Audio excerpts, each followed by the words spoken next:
Hello नमस्कार good morning सुप्रभात मेरे शेर से इंडिया उत्कर्ष परिवार में आप सभी का हार्दिक स्वागत है। चेहरे पर मुस्कान को लेकर आइए मेरे दोस्तों, जब तक तोड़ेंगे नहीं तब तक छोड़ेंगे नहीं। हम किस्मतों के गुलाम नहीं, हम हौसलों के नवाब हैं। आज मेरे लाडलों ऐसी शख्सियत आपके बीच में है। एक लाइन आपसे मैं बार बार कहता हूं कि पसीने की हर बूंद को मोती सा चमकाऊंगा, मातू सपने बड़े देखना पूरे करके मैं दिखलाऊंगा। आज हमारे बीच में मेरे दोस्तों गोविंद जायसवाल सर हैं, जिनके बारे में आपको एक ही लाइन कहूंगा। जब इनका सिलेक्शन हुआ था मेरे रसगुल्लो, तब अगले दिन जो खबर आई थी अखबार में वो थी कि एक ऑटो रिक्शा चालक का बेटा बना आईएएस। मेरे दोस्तों वो एक बड़ी बेहतरीन खबर थी, इनके संघर्ष की कहानी थी जो मैं आपको बताने वाले हैं। आज वो खुद सर हमारे साथ में वर्तमान में जो स्वास्थ्य मंत्रालय के अंदर उप सचिव के पद पर कार्यरत हैं। फर्स्ट अटेम्प्ट में 48 रैंक इन्होंने सिक्योर की थी एग्जाम के अंदर। उनके साथ में हमारे बीच में दिनेश गहलोत सर भी होंगे, जो संविधान के जादूगर हैं। मेरे दोस्तों आज हम दोनों मिलकर के आपके जितने भी सवाल होंगे वो सवाल सर से पूछने वाले हैं, और आप यकीन मानिए ये 1 घंटे का सेशन आपकी आंखों में आंसू लेकर आएगा। केवल आंसू नहीं मेरे दोस्तों, आपके अंदर वो जुनून, वो पागलपन, वो हौसला लेकर आएगा जो सर से सीखा गया है। हर किसी के प्रेरणा स्रोत सर है मेरे दोस्तों, क्योंकि आपको एक बात बताता हूं मेरे लाडलो, 7वीं कक्षा के अंदर दोनों टाइम सूखी रोटी खा करके मेरे दोस्तों गुजारा करने वाले परिवार में जन्मे थे। कौन? गोविंद जायसवाल सर। बनारस के किराए के कमरे में पूरा परिवार रहता था मेरे दोस्तों। वो कहानी कितनी संघर्षपूर्ण होगी, और हमेशा मेरे दोस्तों गोविंद जायसवाल सर की एक बात हमेशा मुझे याद आती है कि मुझे मेरा सबसे बेहतरीन कोई शिक्षक है तो वो अभाव है। क्या अभाव समस्याएं मेरी सबसे बेहतरीन शिक्षक हैं, जिन्होंने मुझे फौलाद की तरह मजबूत किया है। कैसे कह दूं थक गया हूं मैं, ना जाने किस किस का हौसला हूं मैं। गोविंद जायसवाल सर आपका हार्दिक स्वागत है उत्कर्ष के मंच पर, उत्कर्ष के परिवार पर। दिनेश सर। जी सर, जैसे कुमार बता रहे थे सर, बहुत विषम परिस्थितियों में आपने अपना जीवन यापन किया है, और इसके बाद में आपने भारत की सबसे बड़ी प्रशासनिक सेवा का आपका चयन हुआ, आप उसका हिस्सा बने, समाज का और राष्ट्र को सेवा देने का आपको मौका मिला। सर ये जो विषम परिस्थितियां जो रही, जिन अभाव में आप जिए, वो अभाव, वो विषम परिस्थितियां वर्तमान समय में आपको सर किस तरह से आपको शिक्षा देती है? वो जो अनुभव है, वो अनुभव आपको वर्तमान सेवा में किस तरह से मदद करते हैं सर? उसके बारे में हमारे साथी मित्र जानना चाहेंगे सर। पहले उत्कर्ष परिवार के सभी लोगों को मेरा नमस्कार।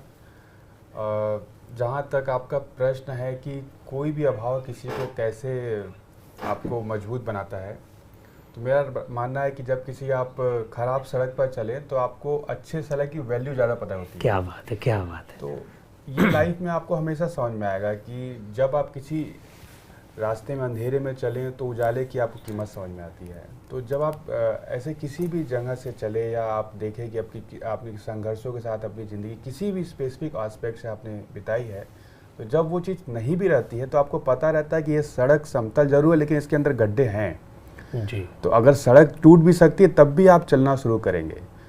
तो मेरा ये मानना रहा कि जब कोई कठिन परिस्थिति आपके लाइफ में आती है तो वो आपको भविष्य के लिए उतनी ही तैयार करती है। मैं एक बहुत एग्जाम्पल दूंगा जो बहुत सामान्य भाषा में लोग समझ पाएंगे। कई लोग बहुत ज़्यादा एक्सरसाइज करते हैं, तो कभी आपने ध्यान दिया कि वो मसल्स ग्रो क्यों करती है? क्योंकि जब आप जिम में जाते हैं तो आपकी मसल्स बनती नहीं है। लोगों को कन्फ्यूजन है, जब जिम में जाते हैं तो आपके सेल्स ब्रेक करते हैं, तो बॉडी नेक्स्ट टाइम उससे ताकतवर सेल बनाती है।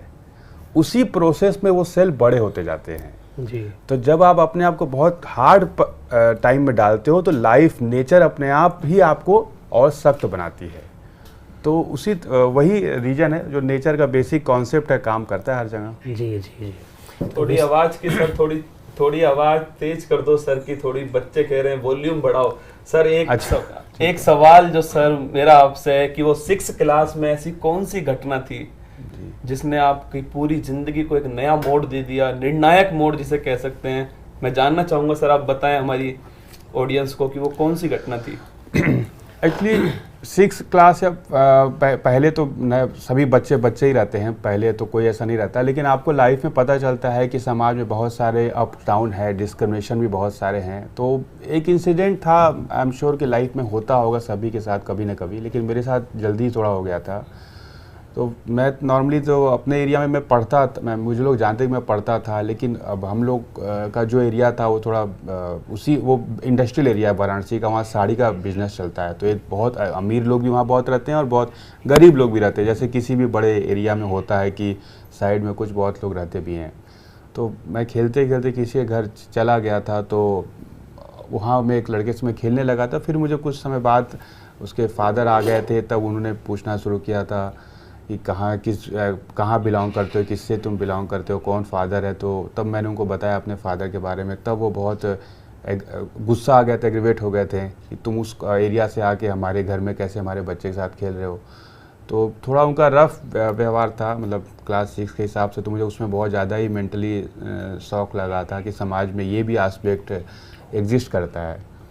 तब मैं वापस आ गया था अपने घर पर और किसी से बगल में पूछा था कि कौन सी चीज़ करनी चाहिए जो मेरा भी स्टेटस समाज में ठीक ठाक हो जाए।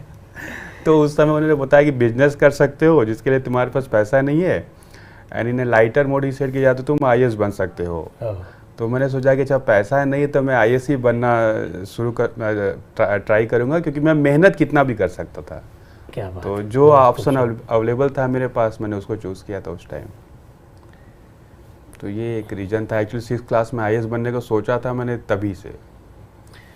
सर आपने बहुत खूबसूरत बात कही कि कभी कभी ऐसी कोई वेदना हो जाती है जो आपको प्रेरणा देती है कुछ आगे बढ़ने की। सर जब आपका बचपन में इस तरह का इंसिडेंट हुआ था, तो उस समय आप एक ऐसा विकल्प भी चुन सकते थे जो आसान हो। ये एक कठिन विकल्प का आपने चयन किया। जैसा मैंने कहा कि भारत की सबसे बड़ी प्रशासनिक सेवा है और सबसे बड़ी प्रशासनिक सेवा है, देश 130 करोड़ का है, इतने सारे युवा हर वर्ष उस एग्जाम को देते हैं। तो सर आपके मस्तिष्क में ऐसा क्या चल रहा था जिससे कि आपको लगा कि आप दुनिया की, भारत की सबसे बड़ी प्रशासनिक सेवा को क्रैक कर लेंगे? देखिए, जो लोग बड़ा कंफर्टेबल पोजीशन में रहते हैं ना, ऑप्शन उनके लिए होता है। मैंने तो हमेशा, बहुत खूबसूरत बात कही, मैं हमेशा ये ऑप्शन में कभी बिलीव नहीं करता था। एक्चुअली मैंने हिस्ट्री भी इसलिए लिया था क्योंकि मेरे बगल में एक संतोष कुमार थे, उन्होंने तैयारी कर लिया था, तो उनकी हिस्ट्री की बुक्स खाली थी। अगर मुझे वो सिविल इंजीनियरिंग की बुक दे देते तो मैं उसकी भी तैयारी करता। क्या बात है। तो सब्जेक्ट या उस टाइप का चीज़ को मैंने कभी सोचा नहीं था। ये सब मेरे लिए इररिलेवेंट था कि मैं कौन सा सब्जेक्ट लेता हूँ। मुझे जहाँ जो टीचर मिल गया, जहाँ जो बुक्स मिल गई, मैं वही ऑप्शनल उठा लिया था। तो ये सब इस चक्कर में मत पड़ेगा कि कि मैं एक बार कहीं दिल्ली यूनिवर्सिटी में बोलने गया तो एक लड़के ने पूछा कि कौन सा सब्जेक्ट लूँ। मैंने कहा एटलीस्ट इतनी अच्छी सिचुएशन तो है कि तुम ये सोच सकते हो कौन सा सब्जेक्ट लूँ। ये भी भगवान ने तुम्हें अच्छा समय दिया है कि you can choose between the subject. तो कठिन और सरल की बात तो आप पर डिपेंड करता है ना। एक बाल्टी है, आप उसे उठा सकते हो, आप कमज़ोर हो, आप बाल्टी को थोड़ी बोलते हो कि तुम, ये हमारा नॉर्मल लैंग्वेज है, बाल्टी भारी है। एक्चुअली आप कमज़ोर हो, आप जिस दिन मजबूत हो जाओगे बाल्टी आप उठा लोगे। कितनी खूबसूरत बात कही सर आपने, बहुत ज़बरदस्त बात कही है कि हमारे जो मित्र लोग हैं, जो साथी लोग अभी सुन रहे हैं, आपको देख रहे हैं, उनके मन में ऐसे बहुत सारे प्रश्न आते हैं, सर मैं क्या सब्जेक्ट लूँ, क्या सब्जेक्ट नहीं लूँ। सर ने कितनी खूबसूरत बात कही कि मुझे हिस्ट्री का मेरे सामने ऑप्शन था इसलिए मैंने हिस्ट्री ले लिया। अगर उस समय हो सकता है कि मेरे पास कोई साइंस की किताबें होती, सिविल इंजीनियरिंग की किताबें होती, तो शायद मैं वो किताबें भी उठा लेता। और वो किताबें ना केवल उठा लेता, उन किताबों को पढ़कर मैं भारतीय प्रशासनिक सेवा में चयनित भी हो जाता। ये जिद है। और दोस्तों अक्सर आप सुनते हैं जिद के आगे जीत है। प्लीज कुमार। सर जिस प्रकार भगवान श्री राम की विजय में वानर सेना का, हनुमान जी का रोल था, उस प्रकार मैंने ये सुना है कि आपकी पूरी सफलता में आपके परिवार ने एक तरह से कंधे से कंधा मिलाकर साथ दिया था। सर परिवार की स्थिति आपके सिलेक्शन में कितना बड़ा अहम रोल निभाई? नहीं, बहुत बड़ा रोल था। एक्चुअली क्या था कि जब आप किसी मैं जब दिल्ली फर्स्ट टाइम गया था तो मैं तो गाड़ी और कार देखकर थोड़ा सा मुझे भी इन्फीरियरिटी फील होता था कि मतलब लोग इतने स्मार्ट होते हैं। मेरा वेट भी उसमें 45 kg था, मैं बहुत ही थीन था एक्चुअली, और मेरी हाइट 6 फुट की है। तो देखने में भी बहुत अजीब सा लगता था। तो सम टाइम देखिए, नॉर्मल ह्यूमन एस्पेक्ट सभी के अंदर आएगा, आपके अंदर फीलिंग सबके अंदर आएंगे। आपको लगता है ना कि नहीं कोई आदमी आगे बढ़ गया तो उसका फीलिंग सबके अंदर आती है, क्योंकि feeling is a natural process, लेकिन आपको उसको कंट्रोल करना पड़ता है। उस कंट्रोल के लिए आपको कोई मोटिवेटर फैक्टर होना चाहिए, या ऐसा कोई चीज़ आपको लगना चाहिए। मेरा फैमिली जो हर दिन मुझे सपोर्ट करा था, उसके लिए कितना ज़बरदस्त सेक्रीफाइस है केवल मैं ही समझ सकता था। या तो मैं उनको चीट करता, तो वो चीट नहीं करने के लिए मेरा कमिटमेंट था। मेरे जैसे उस समय तो 2-2.5 हज़ार रुपये अभी घर से मांगना इज ए बिग टास्क। मैं तो 21 साल का था एक्चुअली, तो मुझे उसमें पैसा मांगने बहुत शर्म आता था कि अब तो मैं बड़ा हो गया हूँ। तो मैं ट्यूशन पढ़ाता था, पढ़ाना शुरू कर दिया था दिल्ली में आने पर, लेकिन कभी कभी ज़रूरत तो फिर भी पड़ती थी। तो फैमिली का फैक्टर तो हमेशा था कि मेरे लिए तो फैमिली मोटिवेटर रहा। अब जब इनिशियल स्टेज पर आदमी रहता है तो क्यों सर्विस में आता है, मुझे नहीं समझ में आता कि लोग क्यों आते हैं। लोग बोलते हैं खुद के लिए, तो नॉर्मली खुद के लिए कोई बहुत बड़ा काम नहीं हो सकता, मेरा मानना है। आपके सामने कोई टारगेट होना चाहिए, कोई आपका मोटिवेटर होना चाहिए, आपका फैमिली, समाज, देश, हर एस्पेक्ट से जिस तरह करते हैं। अगर आप खुद के लिए काम करना शुरू करेंगे तो मुझे लगता है कि देन आप उतना बड़ा मोटिवेटर नहीं हो पाएंगे। कोई भी आप नेचर में देखिए, कोई भी जो नेचुरल प्रोसेस है खुद में नहीं हो पाता है। चाहे पेड़ होता है, चाहे नदी होता है, उनका सिस्टम किसी और के लिए रन करता है। तो मेरी फैमिली तो प्रॉब्लम में बहुत ज़बरदस्त थी। मेरे फादर के लिए तो कुछ सीन ऐसा है कि मतलब मैं आपको बता नहीं सकता एक्चुअली। तो वो मेरे लिए बहुत ही डिफ़िकल्ट रहता था। उनको तो ये आइडिया नहीं होता था कि मैं क्या करने गया। उन्होंने ग्रेजुएशन के बाद ही मुझसे मतलब ये था कि मैं पढ़ाई करने जाया। उनको पता कितना टाइम लगेगा, मतलब उनको लगा था कोई कोर्स है मैं करने जा रहा हूँ। तो मैंने बताया था ये 2 साल का कोर्स है, तो उन्हें बोला था मैं BSc तो ग्रेजुएशन 3 साल का, फिर ये 2 साल का। तो मैंने कहा हाँ 2 साल का कोर्स है, मैं कर लूँगा। तो अब उस कॉन्फिडेंट को भी मैं तोड़ना नहीं देना चाहता था कि 2 साल में तो मुझे करना ही था। और आप 2005 में मैं फॉर्म भरा था दिसंबर में, और 2007 का इंटरव्यू, और मैं आया था 2005 के अक्टूबर में। तो 2 साल कंप्लीट ही होने वाला था। तो मुझे वो 2 साल के अंदर किसी तरह से पूरा तो करना ही था। सर आपकी दिल्ली की एक घटना मुझे याद आ चुकी है। मैंने कहीं पढ़ा था सर आपके बारे में कि आपके पास दिल्ली में एक ऐसा समय भी था जब दोनों समय चाय पीने के लिए आपके पास पर्याप्त धन भी नहीं था। सर ये क्या घटना सही है? मतलब एक्चुअली क्या है, दिल्ली में चाय 4 रुपये की मिलती थी उस टाइम। 1 रुपये 1 कप, 2 टाइम आप पियेंगे तो 8 रुपये के, महीने के हिसाब से 240। वो कैलकुलेशन मुझे अभी तक याद है एक्चुअली। तो उसमें क्या होता था कि अगर आप मैं बुक्स लेना है, मेरे पास 3-3.5 हज़ार रुपये महीने के होते थे। मैं जिस रूम में रहता था वो 1400 का रहता था, मिलता था। और रूम था, मैं थोड़ा ठीक एरिया में लिया था, मतलब आप लोग के हिसाब से ठीक है, मुझे नहीं पता कि मैंने ठीक लिया था, क्योंकि मेरा घर जहाँ है, मतलब जो पहले था, अगर आप वहाँ जाके देखेंगे तो आपको आइडिया लगेगा कि वहाँ आवाज़ इतनी ज़्यादा होती थी इस बनारसी साड़ी के इंडस्ट्री के एरिया में कि आप सो ही नहीं सकते थे। तो पढ़ना तो कितना डिफिकल्ट काम था। तो मैंने टाइम कैटेगराइज किया, तो जो सबसे तेज़ आवाज़ का टाइम होता था उस टाइम मैं मैथमेटिक्स पढ़ता था। उसके बाद जब आवाज़ कम वाला टाइम होता तो मैं फिजिक्स, केमिस्ट्री पढ़ता था। जब रात में आवाज़ सबसे कम होती थी तो मैं हिंदी, इंग्लिश के सब्जेक्ट पढ़ता था जो याद करना पड़ता है। तो ये आपको समझना पड़ेगा, आप दूसरों से कंपेयर नहीं कर सकते। आप ये नहीं बोल सकते कि मेरा मन कर रहा है अभी मैथ पढ़ने का। तो मैंने तो जो साउंड का था अलईपुरा में, उस साउंड के हिसाब से अपना टाइम टेबल डिसाइड किया था, क्योंकि मैथमेटिक्स है जितना भी तेज़ आवाज़ हो आप बिल्कुल पढ़ सकते हो। तो मैं दिल्ली जब आया था तो मैंने भी उसी को फॉलो किया था। तो मेरा जो रूम था वो 7/3 का था, तो जो मेरा बेड था वो 6/3 का था, क्योंकि मैं खुद 6 फुट का हूँ। तो जब मैं अगर बेड से उतरूं तो मैं एक रूम के बाहर ही रहता था। सर क्या बात है, आपने क्या गणित बताई है। चाय के पैसे महीने के कितने होंगे? अब उसमें क्या था कि आप 1400 रुपए का रूम का आप दे दें। मैं हाफ टिफिन लेता था, फुल नहीं लेता था। मेरे पास 900 रुपया होता था, 1400, 9, 2300 होता था। फिर आपके पास मैं कुछ मैगजीन्स लेता था, जो भी PDI, PW, तो उसमें 400-500 जाते थे। तो 240 रुपया was a big actually expenditure, कि आप चाय के लिए भी दोनों टाइम निकालो। तो रैशनल करना पड़ता था मुझे। तो जिस टाइम मेरे पास 3,500 रुपये होते थे जिस महीने में, क्योंकि मुझे उस टाइम के लिए भी पैसा सेव करना पड़ता ना, जब ट्यूशन नहीं चलेगा, क्योंकि समर वेकेशन में तो ट्यूशन नहीं चलेगा, तब भी तो पैसा सेव करना पड़ेगा। तो अगर जिस महीने ज़्यादा पैसा रहते तब मैं चाय पर जाता था, अदरवाइज मैं चाय को अवॉइड ही करता था दोनों टाइम एटलीस्ट। क्या बात है सर। मतलब सर हम तो सिलेबस तैयार नहीं कर पाते कि कब कब पढ़ना है, टाइम टेबल। यहाँ टाइम टेबल सर साउंड की स्पीड से हो रहा है कि कितना साउंड कब है उसके हिसाब से। सर आखिर में जीतने के लिए जिद चाहिए, बस एक जुनून चाहिए कि हाँ मुझे जीतना है और मुझे बनना है बस। देखिए मेरा अपना है कि सक्सेस और अचीवमेंट को मैं एक्चुअली कनेक्ट नहीं करता। अचीवमेंट हो सकता है कि सबको ना मिले, लेकिन लाइफ सक्सेसफुल सबका हो सकता है। उसमें क्या होता है, जब आप अपने एफर्ट से पूरी तरह खुश हों तो आपका एफर्ट्स, आप बोलते हो कि मैंने एक सक्सेसफुल अटेम्प्ट किया, हो सके कि वो सक्सेसफुल अटेम्प्ट अचीवमेंट में ना बदले, इट माइट पॉसिबल, लेकिन वो कम होता है जी। लेकिन सक्सेसफुल अटेम्प्ट आपको देना है। और सक्सेसफुल अटेम्प्ट एक प्रकार का डायनेमिक प्रोसेस होता है। आप सुबह से शाम तक जाइए, आपको समझ में आ जाएगा कि आपका मैक्सिमम फेलियर के रीज़न आप खुद थे।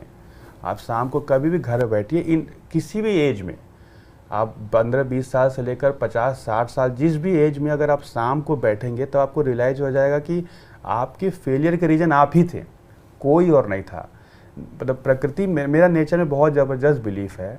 आप देखेंगे तो 5 से 10% एक्सेप्शन नेचर इसलिए क्रिएट करता है ताकि आप, मतलब इंसान को ये ना लगे कि वो खुद का मालिक हो गया है यूनिवर्स का। अदर देन दैट नेचर बिल्कुल ही रीजनेबल चलती है। तो आप बहुत ज़्यादा दूसरों को जिम्मेदार नहीं ठहरा सकते कि हमको ये चीज़ नहीं मिला, हमको वो चीज़ नहीं मिला। मैंने नॉर्मली बहुत मेहनती आदमी को कभी अनसक्सेसफुल नहीं देखा है। क्या बात, मैंने आज तक अपनी लाइफ में नहीं देखा है। Very nice. ये मैंने आज तक एक भी एग्जाम्पल नहीं देखा। मैं इसलिए बोला हूँ कि एग्जाम्पल एक दो होंगे, बट क्या होता है कि एक्सेप्शन को रूल नहीं बनाते या जनरल चीज टर्म नहीं बनाते। नेचर का वो अपना एक सिस्टम है। लेकिन मैं बहुत मेहनती आदमी को अनसक्सेसफुल नहीं देखा हूँ। आदमी को, हर आदमी अपने आदत से परेशान है। एक छोटी सी आदत आपको छोड़ने में बहुत प्रॉब्लम होगी। और मैं बचपन से बड़ा फाइट किया था, ऐसा नहीं बोला कि मैं ही करता, कई लोग करते थे। मुझे रूम में बैठने का बहुत ज़्यादा कॉन्फिडेंट था कि मैं एक रूम में आराम से 2-3 महीने बैठ सकता हूँ। अगर मुझे मैंने एक्चुअली 12th क्लास में ट्राई भी किया था। आप मेरी सिस्टर से भी पूछिएगा, मैं एक बार 30 दिन तक बैठा था बिना नहाए। वॉशरूम तो मैं जाता था, लेकिन इसलिए नहीं नहाता था कि आई वांटेड टू चेक कि मतलब मैं कितने टाइम तक ऐसा रह, क्योंकि मुझे आइडिया था कि मेरा टाइम बहुत कम है, कि मैं 2 ही 3 साल बाद में सिविल सर्विस में जाना है। तो लोग बताते थे कि बहुत, तो मैंने अपना पैरामीटर ही बहुत ऊपर बनाया था। तो मैं बैठा था एक्चुअली, लोग मेरे पास आना बंद कर दिए थे। मैं पढ़ता रहता था कि महक रहा है, ये कर रहा है, तो वो है। लेकिन मैंने अपना पैरामीटर बनाया था। यानी आपका अपने बॉडी, अपने इमोशंस पर आपका कंट्रोल कैसे नहीं है। मतलब आप ये क्यों नहीं, आप 2-3 महीना क्यों नहीं रूम में बैठ सकते हैं। मतलब पढ़ने के लिए, अगर आप सिविल सर्विस की तैयारी कर रहे हो, आप उसमें बीच में मन लाते हो, फिर आपको ये भी आ जाता है, फिर आपका कई दिमाग भी चल जाता है, फिर आपको, मतलब आप खुद ही सोचिए आप दिन में कितने एस्पेक्ट अपने टारगेट के बारे में सोचते हो, कितना और सभी चीज़ों के बारे में जो हो सकता है शायद आपकी ज़रूरत हो, इमोशनल। लेकिन आपका कंट्रोल अपने ऊपर अगर 2-3 साल का है, मतलब अगर बहुत स्ट्रांग है तो मुझे नहीं लगता कि कोई भी एग्ज़ाम बहुत डिफिकल्ट है। लेकिन आप ट्राई करो। कोई बोलता है कि मैं कैसे ट्राई करूँ, मैं तो उसको बोलता हूँ तुम तैयारी छोड़ो, 2 महीना रूम में जाकर बैठ जाओ। क्या बात है, तब देखेंगे तुम्हारे अंदर कितना स्ट्रांग कमिटमेंट है। तो बहुत खूबसूरत बात कही सर। कुल मिला के सर इसका सार ये है कि मेहनत का कोई विकल्प नहीं है। ये बात तो एकदम क्लियर हो गई, और हद से ज़्यादा मेहनत आपकी सफलता तय करेगी। और सर ने बताया जैसा दोस्तों कि मुझे ऐसा कोई व्यक्ति कभी मिला ही नहीं जिसने मेहनत की हो और उसे सफलता नहीं मिली हो। सर परिस्थितियाँ, विषम परिस्थितियाँ, अभाव, ये बात तो सर समझ में आई। और हमारे जो अधिकांश मित्र जो सुन रहे हैं आपको, देश का लाभोलुभाव यही है, एक आम व्यक्ति की सारी समस्या यही है। सर एक प्रश्न जो हमारे मित्र ने भी पूछा और मेरे मस्तिष्क में भी आया कि अभाव, विषम परिस्थितियाँ, बात समझ में आ गई। लेकिन क्या सर ये जो एजुकेशनल क्वालिफिकेशन है, जो उसका जो बैकग्राउंड है, आपके 10वीं में परसेंटेज, आपके 12वीं में परसेंटेज, क्या सिविल सर्विस में ये भी आपके भविष्य का निर्धारण करने में कहीं न कहीं मदद करते हैं, या इसका कोई मायना नहीं? जब जज गई आपके, जैसा आपने कहा कि 2 साल की तैयारी कर लो आप निकल जाओगे, क्या इसका कुछ मायने है? एक्चुअली अभी मैं आपको 2 लड़के देता हूँ। एक लड़का जो हर 200-300 मीटर की प्रतियोगिता में टॉप करता रहा बचपन से जी। और एक अभी पहली बार दौड़ना शुरू किया। तो उसका टॉप करना मायने रखता है कि नहीं रखता, आप बताइए। जी। एक्चुअली वो टॉप करना मायने नहीं रखता, उसकी जो प्रैक्टिस थी वो मायने रखती है। तो अब क्या होता है कि अगर आपने बिल्कुल अभी स्टार्ट किया, आप ज़िंदगी भर 40%, 45%, वो परसेंटेज वैल्यू नहीं करता है। जो 80%, वो परसेंटेज एज पर से वैल्यू नहीं करता। लेकिन जो 80% लाने की उसकी जो कैपेसिटी डेवलप हुई थी, सिटिंग कैपेसिटी, पढ़ने की, मेहनत करने की कैपेसिटी, वो कैपेसिटी वैल्यू करती है। आप भी कर सकते हो। मैं तो बोल रहा हूँ कि आप ज़िंदगी भर 45% लाए हो, आप बैठ के दिखाइए 3 महीना एक रूम में। अगर आप कर दे तो आप किसी भी टॉपर को काउंटर कर पाएंगे। वो कैपेसिटी जो बिल्डअप होता है ना, वो आपका जो कैपेसिटी वो मैटर करता है। परसेंटेज का सिविल सर्विस के एग्जामिनेशन में परसेंटेज का कोई वैल्यू नहीं है। अगर आप द फर्स्ट डे से उतना ही मेहनत कर रहे हैं जितना कोई यूनिवर्सिटी टॉपर या कॉलेज टॉपर कर रहा है, तो आपका भी वही स्पीड होगा जो उसका होगा। लेकिन आप सोच लीजिएगा, मैं कई लोग आते हैं कि मैं 5-6 घंटा तो दूर की बात है, मतलब उस पर तो मैं जाऊंगा ही नहीं। आधे घंटे तक बिना कोई थॉट लाए आप कोई बुक पढ़िए। जितने लड़के तैयारी कर रहे हैं, जो भी स्टूडेंट तैयारी करते हैं, आप कोई बुक का फर्स्ट पैरा जो उठाते हैं, अब जब 10वें पैरा में आप पहुंच जाते हैं तो आप ज़रा सोच के देखिए कि आप फर्स्ट पैरा में क्या पढ़े थे। आपको उसी से पता चल जाएगा आपका फोकस है, कंसंट्रेशन लेवल क्या है। It is very difficult. 5-6 घंटा, 10 घंटा, 15 घंटा तो पढ़ना ही पड़ेगा आपको जब एग्ज़ाम में आएंगे। लेकिन आप अपना जितना ज़्यादा फोकस रखेंगे उतना ईजी होगा। लेकिन बहुत डिफिकल्ट काम है। 10 मिनट कंटिन्यूअस आपको अपने लाइन में बिना कोई थॉट लाए सोच पाना और पढ़ पाना बहुत डिफिकल्ट काम होता है। आप ट्राई करके देखिएगा आप लोग। समस्याओं का आना पार्ट ऑफ लाइफ है। उन समस्याओं से लड़ना, नस्ते नाबूद करना आर्ट ऑफ लाइफ है, जीवन जीने की कला है। और जो सर के व्यक्तित्व से झलकती है कि सर अपने लक्ष्य के प्रति कितने ईमानदार थे। सर, क्या ईमानदारी आपके लिए सबसे बड़ा गुण है? जो मैंने देखा है आपका डेडिकेशन, आपके लक्ष्य के लिए, पढ़ाई के प्रति डेडिकेशन, और मैंने सुना भी था कि आप ईमानदार बहुत है इस मामले में। अब अपने लिए तो ईमानदार सबको होना चाहिए। मेरा तो मानना है। आप अब शुरू से अंत तक यही ट्राई करते हैं। ईमानदारी क्या होती है? मतलब जो हम चाहते हैं वही हम करते हैं, यही ईमानदारी नहीं कि जो आप सोच रहे हैं वही आप कर रहे हैं, वही ईमानदारी। दैट्स ट्रांसपेरेंसी जिसको बोलते हैं, या ऑनेस्टी आप बोले। होता है कि हम चाहते, हर आदमी चाहता है कि हम IAS बने, फिर वो मेहनत नहीं करेगा। हर आदमी सोचेगा मैं दिल्ली से जोधपुर जाऊँ, तो भाई आपको जाना पड़ेगा ना, ट्रेन, रोड, फ्लाइट कुछ तो पकड़ना पड़ेगा। बैठ के थोड़ी नहीं चले जाओगे। तो जो बैठा नहीं वो बेईमान है, जो चल पड़ा वो ईमानदार है। क्या बात है। तो यही मेरा ईमानदारी का डेफिनेशन है। सर, आजकल क्योंकि हमारे बहुत सारे मित्र जो है सिविल सर्विस की भी तैयारी कर रहे हैं, सर आजकल जिस तरह से साइंस के स्ट्रीम के विद्यार्थियों का जो सिलेक्शन रेशियो है वो बढ़ा है, खासकर IIT या मेडिकल साइंस के जो विद्यार्थी आ रहे हैं, तो हमारा जो कला वर्ग का जो विद्यार्थी है, जो देश में बहुत बड़ी संख्या है, और ये जो एग्ज़ाम जो देने वाले हैं उनकी भी बहुत बड़ी संख्या है। सर, कला वर्ग के विद्यार्थियों के लिए क्या भविष्य है इस शिविर में? और या फिर क्या उन्हें उनका बैकग्राउंड चाहे कला वर्ग से रहा हो, वो जब सिविल सर्विस की जब तैयारी कर रहे हो उस समय वो इस तरह के सब्जेक्ट चुन लें जिनमें उनके बहुत अच्छे मार्क्स आए? क्या रणनीति अपनाए वो इस संदर्भ में? सर कुछ प्रकाश डालिए। देखिए, सिविल सर्विस एग्जामिनेशन में क्या होता है, क्या ना, रैशनल थॉट्स बहुत ज़रूरी होता है। क्योंकि जब आप गवर्नमेंट में होते हैं ना, तो गवर्नमेंट में आपको मतलब जज करने के लिए जो लोग भी होते हैं वो रैशनल आइडियाज़ पर बहुत जाते हैं। कई बार क्या होता है, हमारे आर्ट्स सब्जेक्ट है, हिस्ट्री, ज्योग्राफी, बहुत रैशनल होता है जी। लेकिन हमें अच्छे टीचर नहीं मिल पाते। मैं अब ये बहुत फ्रैंकली बता रहा हूँ आपको। तो कई बार क्या होता है कि हम उसको रूटीन के टाइप में आंसर देते हैं या रूटीन के रूप में सोचते हैं। जब मैं प्योर मैथमेटिक्स का स्टूडेंट हूँ जी। जब मैंने हिस्ट्री लिया तो मुझे समझ में नहीं आता था कि मतलब ये क्या हुआ, कि मतलब उसने एक लाइन में क्वेश्चन है कि इन्होंने क्या किया तो जवाब 2 लाइन में हो जाएगा इन्होंने ये किया जी। इसमें एक्सप्लेन क्यों करना पड़ता है? एक्सप्लेन आपको करना पड़ता है क्योंकि वो आंसर रैशनल होना चाहिए। मतलब अगर आप किसी के लाइफ से एक दिन भी हटा दो, हिस्ट्री क्या होता है, इट्स अ डिस्क्रिप्शन ऑफ आपका किसी का लाइफ का होता है ना, आप एक दिन भी हटा दो तो आपका पूरा सीक्वेंस गड़बड़ हो जाएगा। तो जो आपका आंसर होता है वो बिल्कुल रैशनल तरीके से आना चाहिए। कई जगह ये प्रॉब्लम आती है। साइंस और मैथमेटिक्स में क्या होते हैं, वो कॉज रिलेशन में बहुत चलते हैं कि हर वजह के कारण क्या थे, इसके कारण क्या थे, वहाँ यही चिंता। तो थोड़ा सा फोकस करना चाहिए इस पर। और पैटर्न जब चेंज होता है तो 98-99 में जब हुआ था थोड़ा बहुत चेंज, तो उसमें आप 97 से 2001 तक का भी रिजल्ट देखेंगे तब फिर साइंस वाले बहुत तेज़ी से उसमें, या मैथमेटिक्स टॉपर थे। एक्चुअली 4 साल 97 से 2001-2 तक मैथमेटिक्स ही टॉपर थे, तो उस टाइम भी हुआ था। बट धीरे धीरे ये आर्ट साइड के लोग भी उसको कैच कर पाते हैं। लेकिन मेरा तो साइंस बैकग्राउंड था, मैंने सब्जेक्ट आर्ट का लिया था तो मुझे भी प्रॉब्लम था। लेकिन ये मेरा थोड़ा सा मानना है कि कई बार ये जो आप आंसर या जो आपका थॉट प्रोसेस रैशनल कम हो जाता है जी। तो इसलिए आपको के डिफरेंस दिखता है। सर जो रेशनैलिटी की बात जो आप कर रहे हैं वो एक्चुअली में वो साइंटिफिक अप्रोच जिसे हम लोग कहते हैं वही बात है।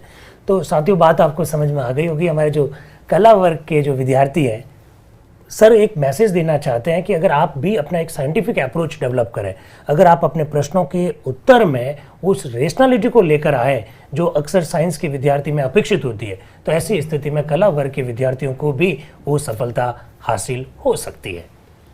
सर एक सवाल मुझे भी दिख रहा है और मुझे भी पूछना है सर से वो कि जिस प्रकार सर मांझी ने पहाड़ को तोड़ा उस प्रकार ये एक तैयारी है आईएएस की, इसमें किस प्रकार बीच में खुद को मोटिवेट रखें? बार बार मन करता है कि अब हमसे नहीं होगा, उस समय क्या करें सर? ऐसा एक्चुअली आईएएस में पेशेंस का ही टेस्ट है एक्चुअली। ये पूरा एग्ज़ाम ही आप सोचिए कि आपको अगर हम बोल दें कि 2 दिन पढ़ना है आपको इतना लंबे, तो आप आराम से पढ़ लेंगे। अगर मैं बोल 2 या 3 साल 4 साल आपको कंटिन्यूस पढ़ना है, वो कंटिन्यूटी ही जब आप क्या होता है ना, जब ब्यूरोक्रेटिक आप एंगल में जाते हो तो जो सबसे जो अपेक्षित क्वालिटी आपके अंदर होनी चाहिए कंटिन्यूटी, क्योंकि ये परमानेंट इंस्टीट्यूशन होता है। जो सरकार का जो परमानेंट ब्रांच होता है ये वो होता है। नॉर्मली आप आते हैं 30 साल 35 साल तक नौकरी करते हैं, तो उसमें अपेक्षित होता है कि आपके अंदर कंटिन्यूटी है किसी चीज़ को लेकर। इसीलिए इस एग्ज़ाम का पैटर्न ऐसा बनाया गया है। आप देखेंगे बहुत बहुत डिफ़िकल्ट से ज़्यादा है, बहुत लेंदी कर दिया गया है। जो डिफ़िकल्ट जो वर्टिकल सिलेबस होते हैं, जैसे एमबीबीएस का हुआ, जो इंजीनियर का हुआ, वो बहुत वर्टिकल सिलेबस होते हैं, एक स्पेसिफिक एस्पेक्ट में बहुत डेप्थ में जाते हैं। सिविल सर्विस बहुत डेप्थ में न जाकर बहुत विड्थ का हो जाता है, हॉरिजॉन्टल इसका एक्सपेंशन बहुत ज़्यादा है। तो आप कितना भी ट्राई कर ले, आप पूरे सिलेबस को आप इम्पॉसिबल है कि अपने अंदर ले पाएँ, क्योंकि then you it's just like a globe जो इतना बड़ा है कि आप हाथ से पूरा नहीं पकड़ सकते। Then you have to balance and lift. ये इस पूरे एग्जामिनेशन में पूरा चेक होता है। और ये अच्छा, मैंने जब शुरू किया था तो मैं नॉर्मली, किसी ने अभी लिखा भी कि कैसे स्टार्ट करते हैं। नॉर्मली क्या होता है कि जब आप कोई भी स्टार्ट करते हैं, जैसे आपको कहीं जाना है तो आप पहले मैप देखते हो, फिर देखते हो कहाँ जाना है, फिर रास्ता डिसाइड करते हो। इस एग्जामिनेशन में क्या होता है, लोग फर्स्ट जाते हैं, ये किताब खरीद के पढ़ रहे हैं। मैंने एक 19% स्टूडेंट से पूछा था कि तुम्हारा सिलेबस तुम्हें मुँह ज़बानी याद है कि नहीं है। 90% को याद ही नहीं था। तो आपको ये पता ही नहीं रहता कि आपको जाना कहाँ है, आपको अचीव कहाँ करना है। जो फर्स्ट चीज़ है सिलेबस, मैं जो एक नॉर्मली हो सकता है कि मेरा रास्ता बहुत सही ना हो, लेकिन कई लोग भी होते हैं जो और भी बेटर कर सकते हैं, लेकिन मैं अपना रास्ता बता रहा हूँ। मैं कम से कम 1 महीने तक दोनों सब्जेक्ट के और जीएस के सिलेबस को पढ़ता रहा। ये मुझे बिल्कुल क्लियर हो गया था कि मेरे कौन कौन से टॉपिक्स हैं, कौन से रिलेवेंट है, कौन से इररिलेवेंट हैं। कई बार क्या होता है कि हम बस पढ़ना शुरू कर देते हैं, ये नहीं। हमें तो आप पूरा सिलेबस को आपको कवर करना है। उस टाइम 48 टॉपिक्स होते थे, इसमें हिस्ट्री में होते थे, फिर फिलॉसफी था मेरा, फिर जीएस था। तो मैं हर टॉपिक्स को बिल्कुल मुझे मास्टरी हो गया था कि हमारा टॉपिक्स कौन सा सिलेबस का, फिर उसके अंदर सब टॉपिक्स कैसे हैं। तो ये आपको बिल्कुल ध्यान रखना। आपको जैसे आपने पढ़ाई कर लिया, आप क्लास में आए, तो अगर मैं पढ़ता था तो मैं फिर अब दूसरा सब्जेक्ट पढ़ा, फिर 3 घंटे पर बंद करके मैं 3 घंटे पहले वाले याद करता था कि मैंने 3 घंटे पहले क्या पढ़ा था। कैरी करना बहुत ज़रूरी है। आप क्या पढ़े हैं वो उतना इम्पॉर्टेंट नहीं कि इतना आप कैरी किए हैं। उस कैरी करने के लिए आपको बार बार पढ़ना पड़ता है। तो ये कंटिन्यूटी की बहुत इसमें ज़रूरत होती है इस एग्जामिनेशन में। जी सर, ये बात तो बड़ी बेहतरीन कही है सर ने कि पढ़ना इम्पोर्टेंट नहीं है, जितना पढ़ा हुआ है उसको एग्जाम हॉल तक ले जाना सबसे महत्वपूर्ण है। और उसके लिए सबसे बढ़िया है कि आप बार बार रिवीजन करें, बार बार उसको पढ़ें, एक किताब को बार बार पढ़ें। सर की एक बात मुझे अभी भी याद है, सर ने कहा था कि मैंने एक ही किताब को इतनी बार पढ़ा है कि कोई और पढ़ने लायक उस किताब को बचा ही नहीं था। सर का 2 साल का जो शेड्यूल था, शायद मुझे नहीं पता सर के पास एक भी दिन का समय था क्या? सर आपके पास 2 साल के उस शेड्यूल में दिल्ली के में एक भी दिन खाली था? एक्चुअली खाली हो ही नहीं सकता। एक्चुअली आप खुद ही उस देखिए 720 दिन का अगर आप टाइम टेबल बनाएं, अब 700 आप आराम से 730 दिन तक बनाएं, तो आप देखेंगे आपके अराउंड 98 टॉपिक्स हैं सब्जेक्ट में ही। और जीएस में अराउंड 112 थे उस टाइम, अभी भी चेंज हो रहे हैं। तो 200 अगर टॉपिक्स को आप रख ले तो आप एक बार जो टॉपिक पढ़ ले वो 200 दिन बाद टाइम आएगा ऑन द सेम डे। वो आपको स्पीड बढ़ानी है, आपको पर डे अपना शेड्यूल खुद तैयार करना है। तो किसी के पास टाइम नहीं होता। मेरे पास क्या हो गया, जब मैं प्री एग्जाम दिया 10 अगस्त को रिजल्ट आया था, तो मेरा जिसको मैं ट्यूशन पढ़ाता था वो उसके फादर ट्रांसफ़र हो गए, तो मेरा 10 अगस्त से 13 अगस्त तक मैं ट्यूशन कोच में बिजी हो गया। यही 3 दिन था जो मेरा गया था। क्या बात है। मैं नॉर्मली थोड़ा हार्श भी हूँ, मतलब मैं अपने आइडियाज़ को लेकर और अपने टारगेट को बहुत हार्श था। कभी कभी क्या होता है कि आपको लगे कि मेरा रास्ता गलत है। मैं इसलिए बता रहा हूँ कि ज़िंदगी में हर इमोशंस को आप डेवलप नहीं कर पाएंगे। मेरे फादर ने मेरे लिए सबसे ज़्यादा किया था, लेकिन मैं एक टाइम अपने टारगेट में इतना ज़्यादा इन्वॉल्व हो गया था कि उसी अगस्त सितंबर में मेरे फादर की तबीयत थोड़ी ख़राब ज़्यादा हो गई थी। तो मेरे सिस्टर ने उसमें फ़ोन किया था, हालांकि वो अवॉइड करती थी कि थोड़ी तबीयत ख़राब है। तो मैंने मतलब उस टाइम मेरा और मेरे टारगेट के बीच में कोई नहीं था, कोई भी नहीं था। जो लोग मेरे लिए बहुत सेक्रीफाइस करते हो, आपको लगेगा कि चीज़ गलत है, लेकिन उस टाइम भी मैंने बोला था दीदी कुछ भी हो जाएगा मुझे दोबारा फ़ोन मत करिएगा, क्योंकि अभी अक्टूबर में एग्ज़ाम है, अब मैं मतलब किसी के बारे में भी नहीं सोच पाऊँगा। तो अब मैं आपको बताता हूँ कि मैंने उसमें इतना थॉट प्रोसेस नहीं था, और ऐसा नहीं होता कि हर इंसान में हर क्वालिटी हो जाए। इसीलिए आप अगर कमी भी निकालेंगे तो आपको किसी के अंदर भी कमी मिलेगी, कि होना भी चाहिए। मेरा मानना है कि इंसान है तो उसके अंदर कमी। मैं अपने टारगेट को लेकर इतना कमिटेड था कि मैं मतलब मेरे अंदर इतना दिमाग आ रहा था कि कुछ भी हो जाएगा तो 10, 12 या 13 दिन भी मैं अब स्पेयर नहीं कर पाऊँगा, क्योंकि अब मतलब मुझे लगता था कि अब ये एग्ज़ाम है या टारगेट है, या मैं मतलब इट वाज सिनोनिमस कि अगर ये एग्ज़ाम भी नहीं हो पाया तो मैं भी नहीं रहूँगा। बहुत ही कोरिलेट हो गया था। ओहो। तो उस वजह से मैंने इतना हार्श वो थॉट प्रोसेस में अंदर, मैं हार्श था ही। मतलब मैं खाना छोड़ देना, अपने आप को टेस्ट करना। मैं एक्चुअली ना बनारस का हूँ, तो मेरे आइडियल भी भगवान शंकर हैं, थोड़ा रफ टाइप के पर्सनालिटी और जो बहुत हार्श रहे हैं अपने आप को भी लेकर। शमशान घाट में भी जाके बैठने मैं कई बार बैठता था, जब छोटा था तभी था। तो मेरे आइडियल भगवान शिव थे और हैं अभी भी, जो रफ टाइप के पर्सनालिटी है। और दुनिया में किसी आपको कई बार लगेगा कि ये आदमी कैसा है, लेकिन वो ऐसा ही आपको डिसाइड करना पड़ेगा। कि रास्ता मेरा डिफ़िकल्ट था एक्चुअली, तो मैंने अपना टारगेट को ही अपना सब कुछ मान लिया था, एटलीस्ट उस टाइम तक के लिए। तो आप लोग भी डिसाइड कर लीजिए कि भगवान ना करे कि आपकी परिस्थिति मेरी इतना ख़राब रहे। ज़रूरी नहीं कि सबकी परिस्थिति ख़राब रहे। अच्छी परिस्थिति तो आप you can relax the norms, लेकिन मेरी परिस्थिति टफ थी तो मैंने अपने नॉर्म्स बहुत हाई कर लिए थे उस टाइम। क्या बात है सर। हमारे कुछ मित्र लोगों के जो प्रश्न मैं देख पा रहा हूँ, एक ऐसा भी प्रश्न है कि सर ये तो ठीक है, लेकिन कुछ लोग सामर्थ्यवान भी होते हैं, वो सामर्थ्यवान इस सेवा में कैसे आएंगे? उनकी सफलता के क्या चांसेस है, या फिर वो किस तरह से तैयारी करें? क्योंकि आपके लिए प्रेरणा के एक बहुत बड़ा स्रोत था आपका अभाव।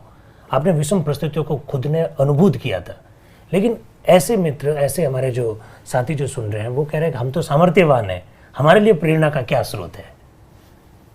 पेरेंट्स होंगे अभी तो, अगर कोई और नहीं है तो। और मतलब इनिशियल एज में पेरेंट्स ही होते थे। मुझे क्या था कि अपने फैमिली को, मुझे समाज में रिस्पेक्ट दिलाना था। आपके लिए कुछ और एस्पेक्ट हो सकता है। अगर आपकी फैमिली वेल सेटल है तो हो सकता है आपको, तब आप नेक्स्ट स्टेप पर जाएंगे। मैं उस टाइम जब 12 साल का था तो मैं कोई देश के बारे में नहीं सोचा था, मैं आपको फ्रैंक बता रहा हूँ। तब मेरे लिए फैमिली एक देश का यूनिट थी, तो मैं फैमिली के बारे में बहुत सोच के आगे बढ़ता था। जब आपकी फैमिली सेटल है तब आप अगले स्टेज पर जाएंगे, नेक्स्ट आप देश को बनेंगे। देखिए लाइफ में कुछ बड़ा करने के लिए 2 चीज़ होते हैं, रास्ता और उद्देश्य। या तो उद्देश्य बड़ा रखिए या रास्ता बड़ा रखिए। एक चीज़ तो आपको बहुत बड़ा बनाना ही पड़ेगा। अगर आपका अगर आप जैसे क्या कहते हैं, आपका जो प्रोसेस है वो बहुत बड़ा आप महान बनाइए, कि कुछ ऐसा प्रोसेस आप तरीका ही ऐसा अपनाएं जिससे आपका टारगेट, आपका जो लाइफ में कुछ रिलेवेंट आ पाए। अगर आप प्रोसेस नॉर्मल रखना चाहते हैं तो आप टारगेट को बहुत बड़ा बनाइए। अगर आपकी फैमिली सेटल्ड है then you can think about next level, अपने देश समाज के बारे में सोच सकते हैं जी। तो कोई तो मोटिवेटर होगा, कहीं से तो आपको सोचना पड़ेगा ये एस्पेक्ट है मुझे करना अपनी ज़िंदगी में। इस पूरे ज़िंदगी में नहीं, जो अब टाइम मिला है, जो भी जिसका लाइफ पीरियड है, किसी का 50 साल, 60 साल, 70 साल, कुछ तो रिलेवेंस खोजना पड़ेगा ना, कि हमारा इस टाइम पीरियड में हमारा रिलेवेंस क्या है। वही रिलेवेंस ही मोटिवेटर है जी। सर वर्तमान में एक बड़ी समस्या मीडियम को लेकर के आईएएस के एग्जाम में, क्या सर मीडियम सच में कोई रोल अदा करती है? Hindi medium, English medium? देखिए मटेरियल की पहले बात थी कि मटेरियल हिंदी मीडियम में नहीं था, ये सही बात थी। अभी भी शायद कमी हो सकती है, लेकिन एज एग्ज़ाम में यूपीएससी में कोई इशू नहीं है। मटेरियल प्रोवाइडर्स जो होते हैं या आपको गाइड करने वाले होते हैं, पहले ये इशू था। मेरा खुद का मीडियम हिंदी था। कई लोग भी मैं देख रहा हूँ पूछ रहा हूँ मेरा क्या मीडियम था, मेरा हिंदी मीडियम था। मुझे तो मतलब इंग्लिश मतलब हम लोग 6 क्लास से इंग्लिश पढ़ना शुरू किया एक्चुअली। मतलब बचपन में हम लोग सरकारी स्कूल में कहाँ वो स्टार्ट होता था, 6 क्लास से स्टार्ट होता था वहाँ पर, तब इंग्लिश। तो इंग्लिश हमारी तो वीक थी, लेकिन वीक इतनी भी नहीं थी कि जैसे मैंडेटरी एग्ज़ाम के बारे में कई लोग कमेंट कर रहे हैं। तो मैंडेटरी एग्ज़ाम के लिए मैंने कभी नहीं पढ़ा था कोई बुक। बेसिक्स तो इतने स्ट्रांग थे, लेकिन मीडियम लायक तो नहीं था। तो मेरा तो हिंदी मीडियम था। और जहाँ तक बात है इंटरव्यू में मुझे कोई फील नहीं हुआ कि मेरे साथ मेरा तो 75% मार्क्स था इंटरव्यू में, जो कि इंग्लिश मीडियम में भी उतना नहीं मिलता है। क्या बात है। तो अब मैं बहुत रैशनल टाइप का रहा, आंसर भी मेरे बहुत रैशनल टाइप के रहे हैं। मैं आपको बता दे रहा हूँ, जैसे मेरा इंटरव्यू 45 मिनट चला, लास्ट क्वेश्चन मैं जब जा रहा था तो चेयरपर्सन जो थी उन्होंने पूछा था कि इंटरव्यू बहुत अच्छा रहा, लेकिन अगर अभी नहीं हो पाए तो नेक्स्ट क्या करोगे। तो अब उसमें दोनों टाइप, अब मैंने कुछ सोचा नहीं था। मैंने कि कई लोग बोलते हैं कि अगर आप हाँ बोलोगे तो फंसोगे, ना बोलोगे तो ये होगा। देखिए इंटरव्यू में आप बोर्ड में जाएंगे यूपीएससी के, तो आप सारे थॉट प्रोसेस आप भूल जाएंगे, आर्टिफिशियल, आप बहुत ओरिजिनल रह पाओगे जी। मैं तो इंटरव्यू के टाइम मैंने सोच लिया था कि अंदर जो लोग बैठे मेरे परिवार हैं, और मेरा होने वाले परिवार यही हैं जिनके साथ मेरी ज़िंदगी अगले 34-35 साल रहना है। तो मैं इस विचार से अंदर गया था। अंदर जब ये पूरा इंटरव्यू चला, उसके बाद ये क्वेश्चन आया, तो मैंने कहा, तो मैडम आप उस व्यक्ति को क्या कहेंगी कि जो गाड़ी चला रहा है और हर समय सोच रहा है कि एक्सीडेंट होने पर किस हॉस्पिटल में जाएंगे। तो ये थॉट तो मैंने कभी सोचा ही नहीं कि नहीं होगा तो क्या करेंगे। ये बहुत नेगेटिव थॉट है। ड्राइव करते टाइम ड्राइव का एंजॉय लेना चाहिए, न कि हॉस्पिटल के बारे में सोचना चाहिए। क्या बात है, क्या बात तो है, बहुत खूबसूरत। लाइफ भी यही अप्रोच होना चाहिए मेरे हिसाब से। सर आप इतनी, मतलब जैसा आपसे जो बातचीत की उससे मालूम पड़ा कि जो विषम परिस्थितियाँ रही, इसके बावजूद भी आप दिल्ली में गए। तो क्या ये मान लें, हम इसका जनरलाइजेशन कर लें क्या, कि दिल्ली जाने से ही आईएएस में सिलेक्शन होगा? ऐसा कुछ भी नहीं है। मैं वही बोल रहा हूँ, दिल्ली क्यों लोग जाते थे, क्योंकि मटेरियल मिलता था जी। अब आपके पास वर्चुअल क्लासेस हैं, ऑनलाइन क्लासेस हैं, और अब आपके अच्छे टीचर हर जगह अवेलेबल हो रहे हैं। आप देखिए कि लोग जाते, भाई मैं वही बोला, भीड़ चाल पर कभी मत जाइएगा कि कहाँ पर ये दिल्ली कहीं जाना है या कहीं और जाना है। लोग जाते क्यों थे, वो चीज़ इम्पॉर्टेंट है। अब ये चीज़, ये अगर आपको कहीं भी अवेलेबल मिल रहा है, आप दिल्ली बिना गए कई सारे लोगों का सिलेक्शन हुआ है, और अब तो और भी कमी हो गई है कि दिल्ली आपको जाना ही जाना है जी। तो वो तो कोई इशू नहीं है। मैं इसलिए, देखिए मैं दिल्ली गया, मुझे कहीं तो जाना ही था। मेरा घर ऐसा था कि मेरे घर पर पढ़ाई नहीं हो सकती थी। बचपन में मैंने पढ़ा था, लेकिन एक समय बाद मैं तो जिस दिन पहले दिन रूम में था और अकेले था, मुझे इतना एक्साइटेड था कि मुझे रात भर एक्चुअली लिटरली नींद ही नहीं आई थी कि अकेले रूम में बैठ के पढ़ना कितना अच्छा होता है एक्चुअली। तो आपको शांति, रूम छोटा बड़ा कुछ मुझे ध्यान ही नहीं आ रहा था। मैं तो 24 आवर्स नींद ही नहीं आ पाई एक्चुअली। तो अगर, क्योंकि मुझे वो शेड्यूल हिसाब से बनाना पड़ता था कि आपका टाइम क्या है, साउंड सिस्टम क्या चल रहा है। तो एक्चुअली सर लगातार लोग आपसे पूछ भी रहे हैं आप कितने घंटे सोते थे? सोता ऐसे तो 24 घंटे आपके पास पढ़ने के, आप जितना पढ़ सकते हैं पढ़िए। अब मैं कितना सोता था उससे आपको क्या मतलब है? अगर आप नहीं भी सो के पढ़ेंगे then I will be more happy. आप पढ़िए उतना। ये सब मैं बता रहा हूँ कि देखिए, मुझे 2-3 काम थे एक्चुअली। पढ़ना था, ट्यूशन पढ़ाना, तो सोना था दिल्ली में। बस ये 3 काम थे, और कोई काम नहीं था। उसके मेरे पास न और कोई एस्पेक्ट था ही नहीं लाइफ में उस टाइम तक कि और भी कुछ है। आपके पास क्या है? अगर जैसे किसी ने पूछा मैं बहुत सामर्थ्यवान हूँ, तो अच्छी बात है ना। आपको ट्यूशन नहीं पढ़ाना तो आप पढ़िए, सोइए। आप कितना सोएंगे? अगर आप 8 घंटे से ज़्यादा, तो फिर इंसान तो नहीं सो पाएगा, नॉर्मल आदमी। तो आप 16 घंटा आपके पास पढ़ने का है, तो आप पढ़िए उतना। तो टाइम पर मत जाइए। बहुत खूबसूरत बात कही सर। अगर आपका टारगेट एकदम क्लियर है तो ये सब चीज़ें मायने नहीं रखती है। मछली की आंख की भांति होना चाहिए। कुमार प्लीज। सर आपने सीधा यूपीएससी ट्राई किया, स्टेट पीसीएस ट्राई नहीं किया कभी? मैं बता रहा हूँ, भरा था मैंने फॉर्म। एक्चुअली क्या था, मैंने फॉर्म भरा था, मेरा दोनों एग्ज़ाम प्री क्वालिफाई हुआ था। फिर उसके बाद सितंबर में एग्ज़ाम था यूपी पीसीएस का, फिर अक्टूबर में था यूपीएससी का। मेरी सिस्टर ने बोला था, मतलब घर वाले बोला था इसका दे दो एक्चुअली, मतलब लोगों को लगता था। तो मैंने कहा नहीं, मुझे देना तो यही है, और मैं 2 जगह किराया नहीं वेस्ट करूँगा कि दिल्ली से हूँ फिर इलाहाबाद जाऊँ, फिर एग्ज़ाम देने, वहाँ 10-15 दिन की अरेंजमेंट करूँ, फिर दिल्ली में आऊँ फिर। तो मैंने कहा मैं 2 जगह किराया नहीं वेस्ट करूँगा, मुझे एक ही एग्ज़ाम देना है एक्चुअली।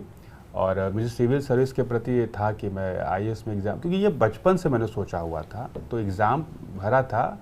लेकिन उसमें क्या था ना, उसमें मेरे लिए 100, 200, 300 मेरे लिए बहुत वैल्यू रखता था। कहीं भी जाके एडजस्ट करना, ये करना। मैं आपको बता रहा हूँ, मैं एग्ज़ाम देने जब इंटरव्यू देने गया था ना, मेरे पास कुछ नहीं था। मैं तो 4-5 साल से कपड़े भी नहीं खरीदे थे, तो मेरे पास कपड़े नहीं थे। मैंने शर्ट पैंट के लिए बस पैसा जुटा पाया, वो भी मेरे सिस्टर ने दिया था, वो भी बहुत ही डिफ़िकल्ट तरीके से दिया था। मैं टाई किसी और से लिया था, शूज़ किसी और से लिया था, और बस शर्ट पैंट में 4 साल बाद ले पाया था। उसके पीछे भी एक बहुत स्टोरी है कि मैं कैसे उसका पैसा जुटा पाया। तो मेरे लिए 100-200 बहुत वैल्यू रखते थे। तो दोस्तों, आप सर की कहानी को जो बारीकी से देख रहे हैं, सुन रहे हैं, क्या आपको ऐसा लगता नहीं है कि आपके अधिकांश प्रश्नों के जवाब इस कहानी में ही निहित है? क्या आपको ऐसा महसूस नहीं होता है जब कोई व्यक्ति भारत की सबसे बड़ी प्रशासनिक सेवा की तैयारी करते करते इंटरव्यू तक पहुंचता है और उसके पास उस दिन पहनने के लिए कपड़े नहीं हैं, टाई नहीं है, लेकिन टारगेट, लक्ष्य एकदम स्पष्ट है? कितने घंटे सोना है, क्या शेड्यूल रहा, दोस्तों के साथ कैसे संबंध थे, क्या खाते थे, क्या पीते थे, कहाँ रहते थे, कोचिंग ठीक नहीं थी। मुझे लगता है ये सारी चीज़ें गौण हो जाती है जब आपका लक्ष्य एकदम स्पष्ट हो। सर की कहानी मुझे लगता है कि हिंदुस्तान के उन लाखों नवयुवकों को, लाखों युवाओं को प्रेरित करेगी भारतीय प्रशासनिक सेवा की तैयारी करते समय। कुमार सर, इंटरव्यू की जब बात की सर ने कि सर को सूट खरीदने के लिए जो पैसे थे वो सर की बहन के द्वारा दिए गए थे। उस समय सर की बहन की तबीयत भी खराब थी और सर उन्होंने ये कहा था कि मैं अपना जो इलाज है वो बनने के बाद करवा लूंगी। क्या बात है सर, ये क्या सही घटना है? मतलब हाँ, सूट नहीं खरीदना था, सूट तो और भी महंगा होता है। पैंट शर्ट, टाई और सूजी पहन के गया था। मेरी सिस्टर एक्चुअली उसमें प्रेग्नेंट थी एक्चुअली, तो वो जो प्रेगनेंसी के टाइम में जो बेसिक ट्रीटमेंट चाहता है उसके लिए पैसे थे। तो मेरा इंटरव्यू पड़ा था अप्रैल में, 26 अप्रैल को, 14 मई को रिजल्ट आने वाला था। 20-22 दिन का गैप था। तो डॉक्टर ने बोला भी था कि अभी तो आपको बहुत टाइम है, आपको ट्रीटमेंट, अल्ट्रासाउंड बहुत कराना ही चाहिए। बट उन्होंने अवॉइड किया, कहा कि ये 1500 रुपये के आसपास बचे हैं, उसको दे देते हैं, फिर बाद में देखते हैं। तो 1500, अच्छा मुझे पता भी नहीं था उस टाइम, तो मैंने जो 1500 रुपये मिले थे तो मैं उसी से कपड़े खरीदने गया था।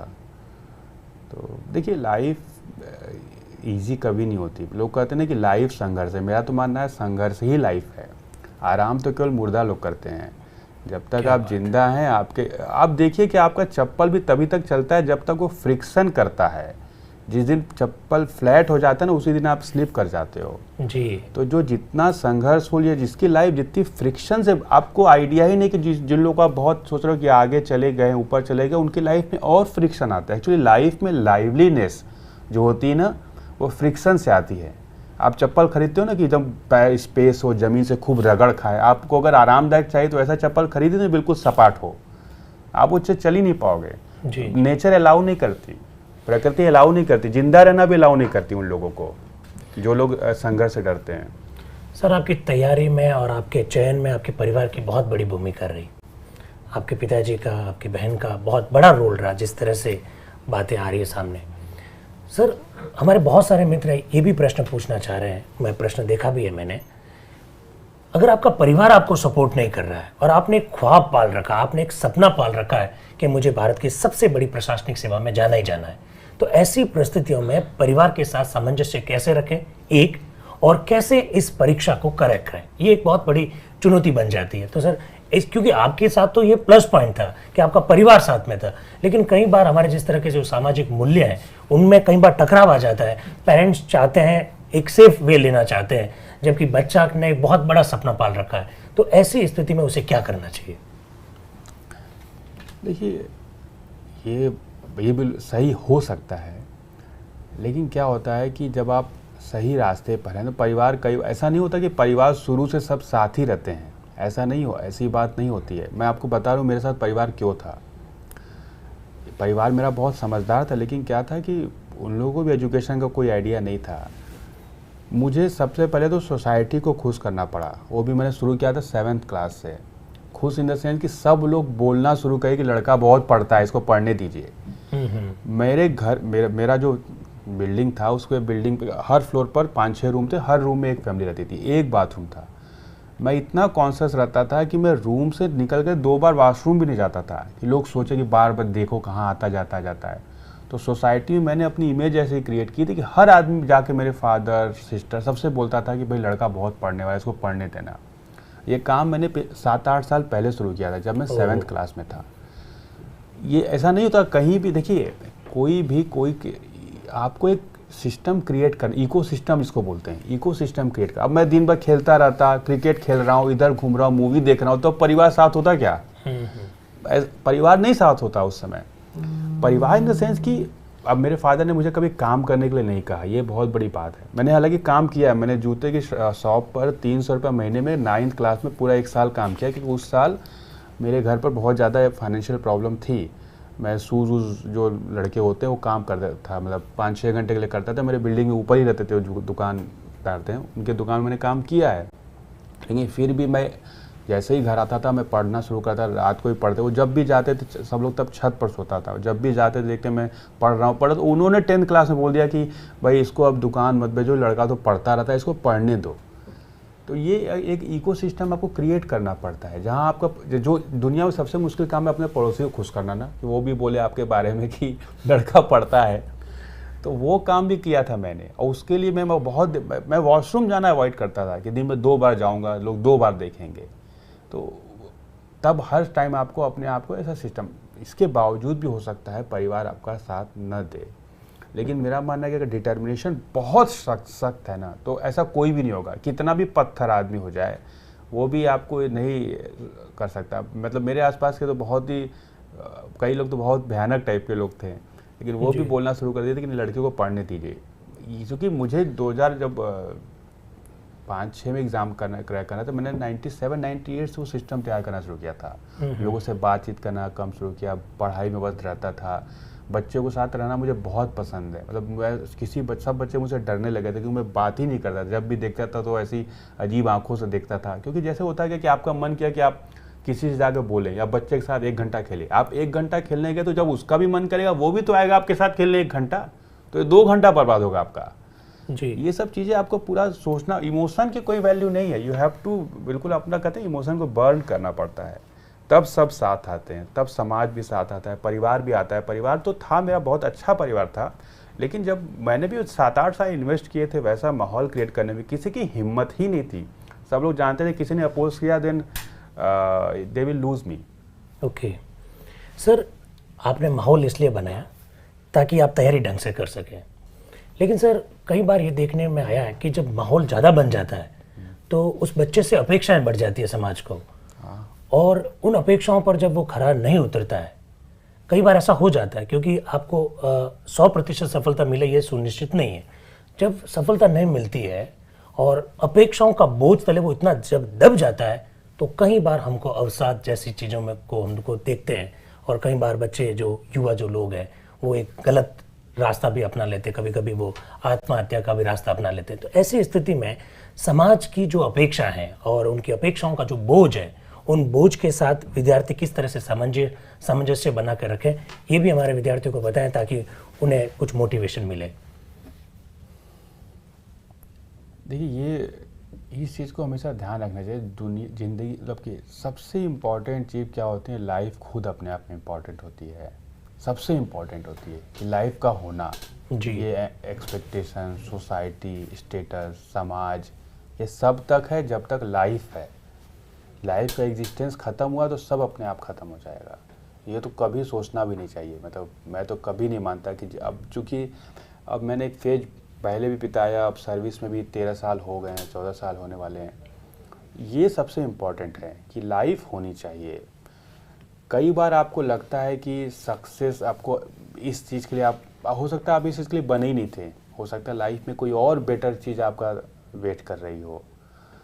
ये अब क्या होता है, जो लोग एग्ज़ाम में आते हैं 24 साल, 25 साल, 26 साल, हमेशा ही आपको रहेगा इशू कि आप आए हैं तो उस टाइम एनर्जी बहुत रहती है, बहुत आप एंटिसिपेट कर लेते हैं, डिप्रेशन आ जाता है।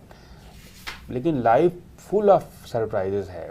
मैंने कई लोग को देखा कि सिविल सर्विस में आए थे, नहीं हुए, फिर लेकिन वो मेहनत करना नहीं छोड़े, किसी और सेक्टर में चले। कई तो मेरे फ्रेंड थे जो एक दो नहीं भी हुए, वो बाद में यूएन चले गए, यूनाइटेड नेशन ने उनको बुला लिया था किसी रिसर्च के एस्पेक्ट में।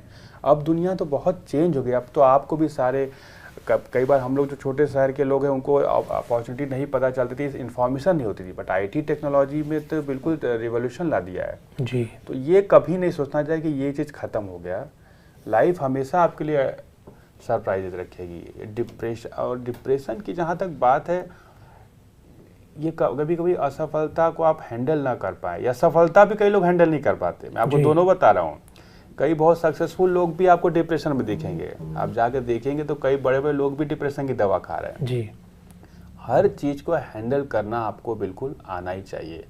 और लाइफ को ख़त्म करना ये तो दुनिया में सबसे बेकार थॉट है, उसके बाद अब कुछ है ही नहीं। आप जो गुस्सा, फ्रस्ट्रेशन, प्यार, मोहब्बत जो निकाल रहे हैं सब लाइफ के साथ है, लाइफ के बाद तो कुछ भी नहीं है। जी जी।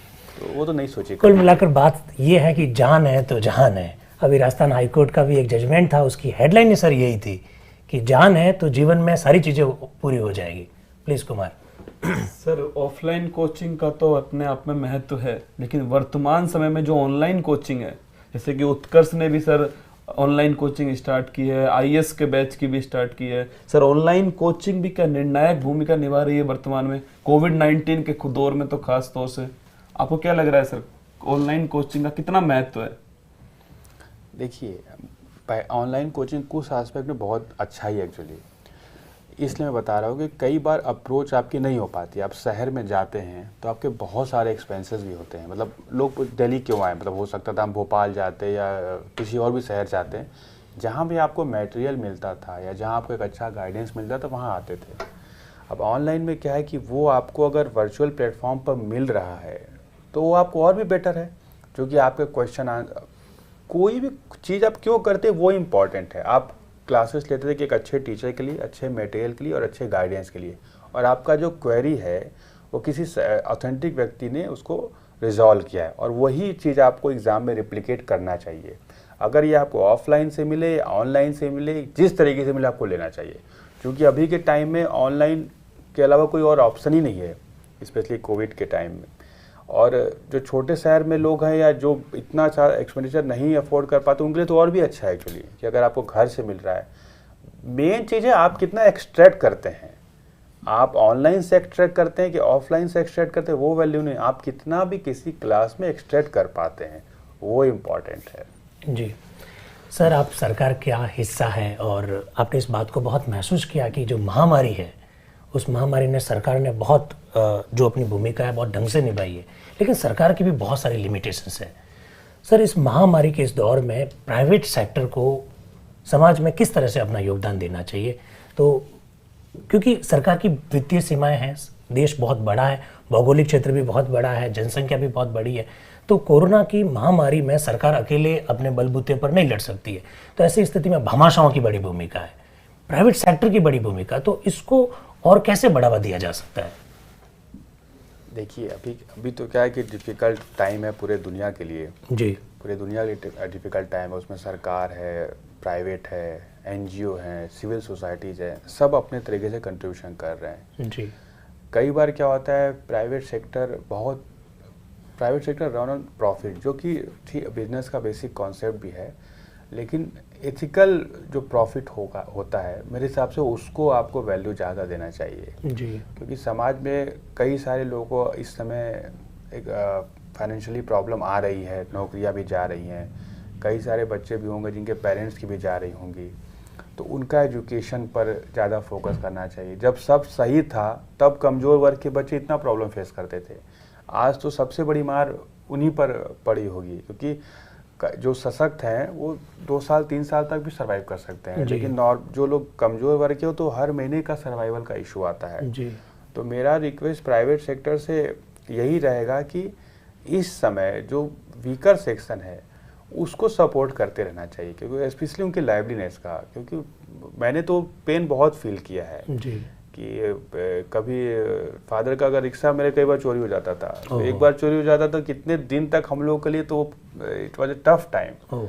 तो वो अभी तो कितने लोग के काम रोजगार बंद हो गए होंगे। तो गवर्नमेंट ओवरऑल तो करेगी, बट आप सही बोले, सोसाइटी और पॉपुलेशन हमारी इतनी ज़्यादा है, प्राइवेट सेक्टर को बिल्कुल ही स्पेशली लाइवलीनेस पर फोकस करना चाहिए गरीब तबके के। जी कुमार। और मेरे शेर शेरनियों, सर की आप बातें आपने सुनी होंगी। बनारस के एक कमरे में पूरा परिवार रहता था, और वो परिवार किस प्रकार मेरे दोस्तों परिवार के साथ रहते हुए पढ़ाई की इन्होंने। आपने देखा किस प्रकार मेरे दोस्तों वो हेडलाइन मैंने आपको बताई थी, ऑटो रिक्शा चालक का बेटा बना आईएएस। कितना संघर्ष इनकी जिंदगी में रहा है। और वही बात मेरे दोस्तों कि मंजिल ने हौसलों से कहा तेरे बस की बात नहीं, हौसलों ने मंजिल की आंखों में आंखें डाल के कहा चल जुट्टी तेरी इतनी औकात नहीं। एक ऐसा ही इमोशंस मेरे दोस्तों मैं आपको दिखाने जा रहा हूं, मैं उसको बातों में बयान नहीं कर पाऊंगा। आप उस छोटी सी क्लिप को देखिएगा मेरे लाडलो, और मैं आपसे वादा करता हूं वो क्लिप देख करके आपको वो इमोशन महसूस होगा जो मुझे यहां बैठकर हो रहा है। कुछ मेरे साथी कह रहे हैं कि सर आपके चेहरे पर मुस्कान नहीं है। आज मेरे दिल में मुस्कान है मेरे दोस्तों। एक अलग जुनून मेरे अंदर है। जो संघर्ष सर ने किया है वो संघर्ष आज मुझे यहां पास बैठकर महसूस हो रहा है। तो मेरे दोस्तों मैं चाहूंगा हमारी टीम वो वीडियो दिखाए और आप उसे तसल्ली से देखिएगा।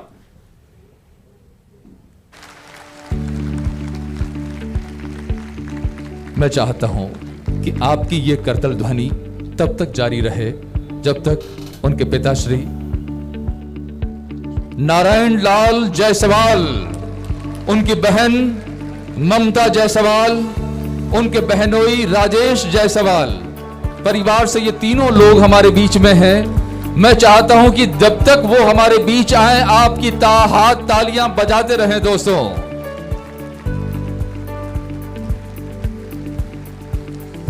दर्शन कर लीजिए इस शख्स के, ये वही शख्सियत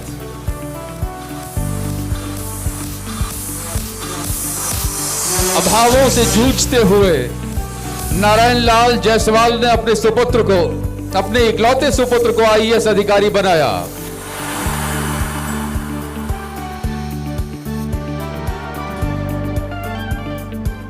श्रीफल आदरणीय ओहुजा साहब के करकमलों से नारायण लाल पंचारिया साहब साफा बंधवा कर, जोधपुरी पेज का साफा बंधवा कर आपका अभिनंदन कर रहे हैं। शॉल आदरणीय गुलाब चंद जी कटारिया साहब, राजस्थान के आदरणीय गृह मंत्री। प्रोफेसर वासुदेव जी देवनानी साहब शिक्षाविद और राजस्थान के शिक्षा राज्य मंत्री। जोधपुर के लाडले सांसद गजेंद्र सिंह शेखावत साहब के हाथों 51,000 रुपए का नकद पर प्रोत्साहित करने हेतु यह राशि, प्रोत्साहन राशि।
हाथ ऊपर उठाकर तालियों से अभिवादन करें मित्रों इस बुजुर्गवार का। आपने वीडियो देखा होगा मेरे दोस्तों। ये वीडियो जब APJ Abdul Kalam award sir को दिया गया था, और देखिए क्या कमाल की बात है। अगर सूर्य की तरह चमकना है तो सूर्य की तरह तपना भी पड़ेगा। क्या सूर्य की तरह तपना भी पड़ेगा। और आपने सर का संघर्ष देखा, और एपीजे अब्दुल कलाम अवार्ड जब दिया गया मेरे दोस्तों सबसे बेहतरीन बात कि आप सोचिए उस बेटे के लिए सबसे बड़ी बात होगी कि उसके जो पिताजी है मेरे दोस्तों उनको सम्मानित किया गया उनकी सफलता के लिए। सर मैं आपसे फिर पूछना चाहूंगा, ये जो मोमेंट अभी दिखाया गया है जब आपके पिताजी को सम्मानित किया जा रहा था, तो मेरे दोस्तों मेरे सर आपको उस समय कैसा महसूस हो रहा था? मतलब एक्चुअली कैसा महसूस हो रहा था वो बात तो अपने शब्द में मतलब बताना मुश्किल है, लेकिन मेरे हिसाब से हम लोग इसी समय के लिए ज़िंदगी अपनी पूरी इन्वेस्ट किए थे कि मैंने अपने फादर के ही रिस्पेक्ट और समाज में इस्टेब्लिशमेंट के लिए एक्चुअली तैयारी की थी। मैं तो शुरू से यही बोल रहा था कि जब मुझे अपने फादर के नाम से जब घर से निकाला गया किसी से, तब मैंने डिसाइड किया गया कि एक दिन ऐसा भी लोग आया कि इसी रिक्शे को लोग लेकर मुझे और मेरे फादर को याद करेंगे। क्या एक रिक्शा चलाने वाले के घर से भी लोग निकलते हैं। तो मेरा तो वो ड्रीम ही था एक्चुअली।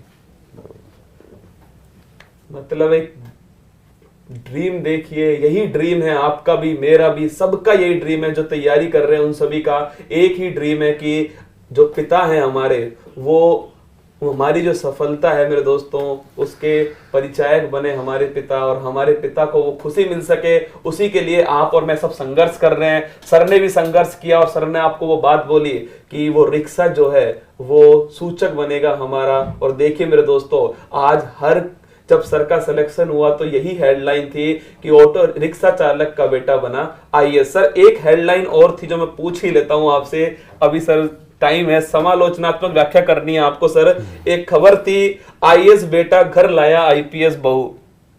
ये मतलब सर ये लाइन मैंने खबर पढ़ी है सर आपके बारे में।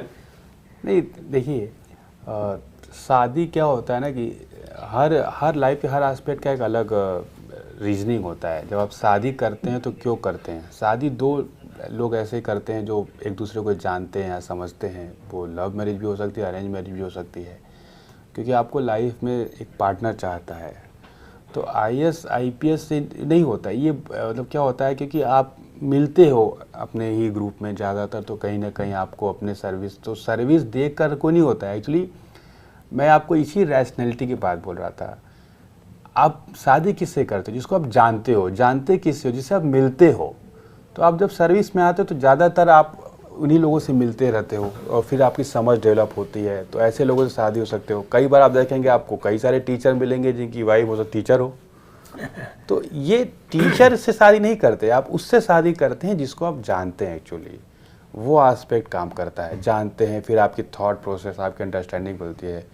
मेरी वाइफ भी एक्चुअली टीचर थी, फिर वो आईपीएस में आई थी। वो she was lecturer in Delhi university, फिर वो आईपीएस में आई थी। उनके घर में सब टीचर हैं एक्चुअली। उनके फादर प्रोफेसर थे, मदर टीचर हैं, उनकी छोटी सिस्टर प्रेसिडेंसी यूनिवर्सिटी में लेक्चर हैं। तो वो पहली है जो सिविल सर्विस में आई हैं। तो हमारा उनका थॉट बहुत मतलब मिलता था, और ज़िंदगी में जो आगे जाने के लिए वही चीज़ इंपॉर्टेंट रहता है। तो आईपीएस वो है, वो सेकेंडरी एक्चुअली है। हम लोग एक दूसरे को अच्छे से जानते समझते, वो प्राइमरी है। तो मेरे शेर शेरनियों, पहले पढ़ाई करनी है, पढ़ाई के बाद में शादी करनी है। तो पहले पढ़ाई जरूरी है मेरे दोस्तों, ठीक है? पहले पढ़ाई करनी पड़ेगी, क्योंकि पढ़ाई ही है जो आपको आपके लक्ष्य के प्रति आगे ले जाने वाली है। और जो सपना सर के पिताजी ने देखा था, जो सपना सर ने देखा, और देखिए वो सपना साकार हो गया। सर आईएएस बनने के बाद कैसा महसूस कर रहे हो? नहीं, खराब मैं पहले भी महसूस नहीं करता था, लेकिन मैं समाज में हमेशा ये बात बोलना चाहता था कि देखिए किसी के बैकग्राउंड को देख कर, हर आदमी काम करता है, चाहे वो सफाई करने वाला है, चाहे रिक्शा चला है, वो काम करता है। जब तक डिग्निटी से काम कर रहा है उसकी वैल्यू उतनी होनी चाहिए थी। अब क्या होता है, किसी को आप नीचे बस इसलिए ले जाते हो कि वो ये स्पेसिफिक काम करता है, वो गलत है। कोई चोरी किया तो आप उसको गलत बोलो, समझ में आता है। किसी का काम खराब, देखिए अब वही है, वही रिक्शा था, वो आइडेंटिटी मेरी घर की पहले भी था, आज भी है। तो वो काम अपने आप में तो खराब नहीं था, अब उसी को लोग अप्रेस करते हैं, पहले उसी को दूसरे निगाह से देखते थे। तो मैं बस समाज में ये चीज़ स्टैब्लिश करना चाहता था कि काम अपने आप में कोई ख़राब नहीं होता। जब तक वो आदमी अपने काम कर रहा है, कमा रहा है, खा रहा है, तो क्या फ़र्क है। ये चीज़ थोड़ा समाज को अपना माइंडसेट बनना चाहिए। जब मैं आईएएस में बन गया तो जिस व्यक्ति ने मुझे घर से निकाला था ना, वो उनको तो भूल भी गया होगा, बिकॉज ही यूज्ड टू करे। वो सबसे पहले आए थे, कहते मैं तो पहले ही श्योर था लड़का जरूर कुछ बड़ा बनेगा। तो ऐसा होता है, ऐसा होता है, सभी के साथ होता होगा। तो जिंदगी आपको बहुत तरह के रंग दिखाएगी लाइफ मेरे रसगुल्लो, सर ने जैसा बोला और मेरी क्लास में मैं हर बार बोलता ही हूँ आपसे कि काम ऐसा करो, पड़ोसी खुद आपसे कहे आकर के कि हमें पहले ही पता था कि ये लड़का कुछ नया करने वाला है, कुछ बड़ा करने वाला है। और देख लीजिए सर ने भी वो बात बोल दी है, तो अब आपको वही काम करना है। ध्यान रखना इस बात को, हम सर साक्षी हैं, सर के सामने संकल्प ले लीजिए आज कि एक बार लक्ष्य निर्धारित कर लो और उस लक्ष्य को पाने के लिए अपनी जी जान लगा दो, निश्चित सफलता मिलेगी। दिनेश सर। सर मैं अंत में तो एक ही बात करना चाहूँगा कि सर का आना मुझे लगता है कि बहुत सारे लोगों को IAS अधिकारी बना देगा। तो सर आप यहाँ पधारे, सर हमारे मित्रों के साथ आपने बातचीत की, आपका ये जो आज का उद्बोधन, आपसे ये जो वार्ता जो हुई है, हमारे बहुत सारे मित्रों की बहुत सारे कन्फ्यूजन को दूर करेगी और उन्हें और ज़्यादा प्रेरणा मिलेगी अपने संकल्प के प्रति। कुमार सर अंत में जितने भी हमारे स्टूडेंट देख रहे हैं, जितने भी भाई बहन देख रहे हैं, जितने शेर शेरनी मेरे देख रहे हैं, उनके लिए सर मैं चाहता हूं कि आप ऐसा मोटिवेशन, एक ऐसी बात कहकर जाएं जिससे वो अपनी तैयारी के दौरान हमेशा मोटिवेट रख सके खुद को। कभी बीच में कदम उनके डगमगाएं तो वो वापस से अपने लक्ष्य की तरफ आए। सर क्या वो मोटिवेशन माँ बाप का चेहरा हो सकता है? देखिए क्या होता है ना, जैसे आप सब लोग ने तो उपले जलाए होंगे ना, मतलब उपले, जी जी, उपले जब जलते हैं ना तो हर 10 मिनट या 5 मिनट बाद उसके ऊपर राख आ जाती है, तो राख को चिमटे से पकड़ के उसको झटका देते हैं जी। तो लाइफ में हर समय आपके सोच पर, आपके डिटर्मिनेशन पर वो राख जमती है।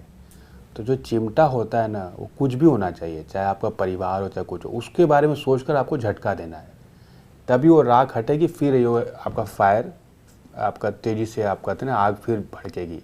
वो नेचुरल प्रोसेस है, नेचर कभी अलाउ नहीं करेगी आपको कि आप एक। और सिविल सर्विस की तैयारी देखिए, आपने रात में स्कूटर पर ड्राइव किया या गाड़ी पर ड्राइव किया है ना, तो आपको जब दिखता है रास्ता वो 50 मीटर का दिखता है, जब अगला 50 मीटर जाओगे फिर 50 मीटर का दिखेगा। कभी भी ऐसा नहीं होगा कि आपको आज से और इंटरव्यू तक का रास्ता पूरा दिख गया होगा। सिविल सर्विस में ऐसा कभी नहीं होगा। इसीलिए आपका जो कंफ्यूजन है ना, हर 3 दिन में आएगा, हर 3 दिन में आएगा। अब क्या करें, अब क्या करें, ये रास्ता ही ऐसा ही है, ऐसा बनाया, ऐसा डिज़ाइन किया गया इसको, क्योंकि पता रहे कि आपको कभी अपना रास्ता अगर पूरी तरह दिखे नहीं तो भी आप आगे बढ़ना चाहते हैं, आपका कमिटमेंट इतना स्ट्रांग है। कहते हैं कि अगर बहुत स्ट्रांग कमिटमेंट है तो अंधेरे में भी आगे बढ़ेंगे। तो आपको 50 मीटर तक रास्ता जो आपके टीचर दिखाते हैं उस पर आगे बढ़िए। कई बार हम लोग बहुत ईजिली कमेंट कर देते हैं कि यार इनको कुछ नहीं आता, उनको कुछ नहीं आता। ये बहुत ही मतलब गलत तरीका है अपने टीचर्स पर कमेंट करने का। मेरे भी टीचर्स ने जो मुझे गाइड किया था, तो मैं बहुत पीछे बैठता था एक क्लास में, मेरे क्वेश्चन भी कम, मेरा था कि अपना मैं कभी पूछता ही नहीं था, ज़्यादातर क्वेश्चन मैं पूछता ही नहीं था, और मैं उनके जो स्पीच में ही थे और लेक्चर में से अपना क्वेश्चन का आंसर ढूंढता रहता था, कहाँ है, क्या है, कैसे है। तो ये मोटिवेशनल फैक्टर आपका फैमिली तो होगा ही हो, कोई भी हो सकता है। एक्चुअली मैं बताऊं, जैसे कई लोग अभी कमेंट कर रहे हैं कि कोई गर्लफ्रेंड थी कि नहीं थी, मेरा तो ऐसा कुछ भी नहीं था। लेकिन ऐसा जरूरी नहीं कि किसी का भी ना हो, और होना भी गलत बात नहीं। मैं आपको बताऊं, मेरा जैसे कई लोगों पे आपके दोस्त थे, मेरा एक ही दोस्त था, मेरे नीचे था, हम लोग एक ही बिल्डिंग में रहते थे, उसकी एक गर्लफ्रेंड थी। उसको उसने क्लास 6 में बोला था कि हम 2007 या 8 तक वेट करना। उसके बाद उसकी बात भी उससे नहीं हुई थी, उसने बोला था बस वेट करना। 10 साल बाद वो गया आफ्टर सिलेक्शन, तब तक दोनों में कोई बात नहीं हुई थी। लेकिन वो हमेशा, मुझे याद है कि हर 2 दिन 4 दिन बाद याद करता था। कोई रिश्ता ख़राब नहीं होता, कमिटमेंट जब होता है तो कोई रिश्ता ख़राब नहीं होता, चाहे वो माँ बाप से रिश्ता हो, चाहे आपके अपनी गर्लफ्रेंड के साथ रिश्ता हो, लेकिन ईमानदारी नहीं होती एक्चुअली। अगर आप ईमानदार हैं तो आपके कोई भी रिश्ते के लिए आप अपनी जान दे देंगे, आप बहुत मेहनत करेंगे। तो ये एस्पेक्ट सोचना चाहिए। अब ये क्या है कि आप हैं, आपका उसको हर 2 घंटे में आपको फ़ोन करना है, हर 2 दिन में फ़ोन करना है, तो आपका दिमाग डाइवर्ट होगा ही। हम लोगों ने भी निकाला भी अपने परिवार में फ़ोन करना है, उसमें तो मोबाइल तो नहीं था। मैंने हर महीने में 1 बार बनाया था कि 1 तारीख को फ़ोन करूँगा, क्योंकि उसमें महंगा भी बहुत था। तो कोई रिश्ते में प्रॉब्लम नहीं होती, प्रॉब्लम आपके तरीके में होती है। तो आज से ठान लीजिए मेरे दोस्तों कि गलियों में कदम तभी रखेंगे जब सिलेक्शन ले लेंगे। क्या आज से ठान कर बैठना है कि गली में कदम कब रखोगे?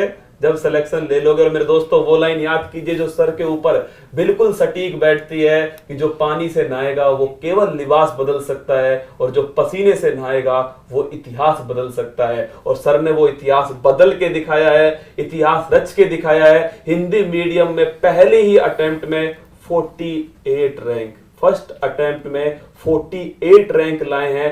अभावों को अपना शिक्षक बनाया, समस्याओं को अपना शिक्षक बनाया और सीढ़ी दर सीढ़ी आगे बढ़ते हुए मेरे दोस्तों पहला ही अटेम्प्ट और 48 रैंक ला करके अपने परिवार का, अपने देश का नाम रोशन किया है और आप सभी के लिए प्रेरणा स्रोत बने। और मुझे हमें पूरी उम्मीद है कि आप में से भी कुछ लोग अगली बार आएंगे और हम उनका इंटरव्यू करेंगे और वो भविष्य में औरों का प्रेरणा स्रोत बनने वाले। दिनेश सर एकदम सही कह रहे हैं, एकदम सही कह रहे हैं। मुझे समा फिर से जल सकती है, कश्ती तूफान से गुजर सकती है, हिम्मत ना हार, मायूस ना हो, तेरी तकदीर किसी वक्त बदल सकती है। वक्त को थोड़ा वक्त दो, वक्त आपका वक्त बदल देगा। और वो देखिए आपके सामने है कि वक्त किस प्रकार बदलता है, पर हिम्मत रखनी पड़ती है। किस्मत के भरोसे मत बैठो, अपने हौसलों से उड़ान लड़ो। तो सर मुझे लगता नहीं है कि समापन करना चाहिए, पर क्या करें सर, समय की पाबंदी है, सर को भी जाना होगा। जी तो सर समापन करें सर। जी श्योर। चलिए मेरे दोस्तों, हम इसी प्रकार फिर मिलते रहेंगे, आप सभी से उत्कर्ष परिवार फिर मिलता रहेगा। सर का आपने मोटिवेशन देख ही लिया, सर का आपने संघर्ष देख लिया और मैं आपसे फिर कहूंगा आज आप इस सेशन से एक बात लेकर जाना कि अभावों के आगे घुटने मत टेकना। क्या? अभावों के आगे घुटने मत टेकना। सफलता एक दिन कदम चूमेगी, बस मेहनत करके दिखाओ। चलिए फिर मिलेंगे, तब तक के लिए धन्यवाद, शुक्रिया, जय हिंद। Thank you.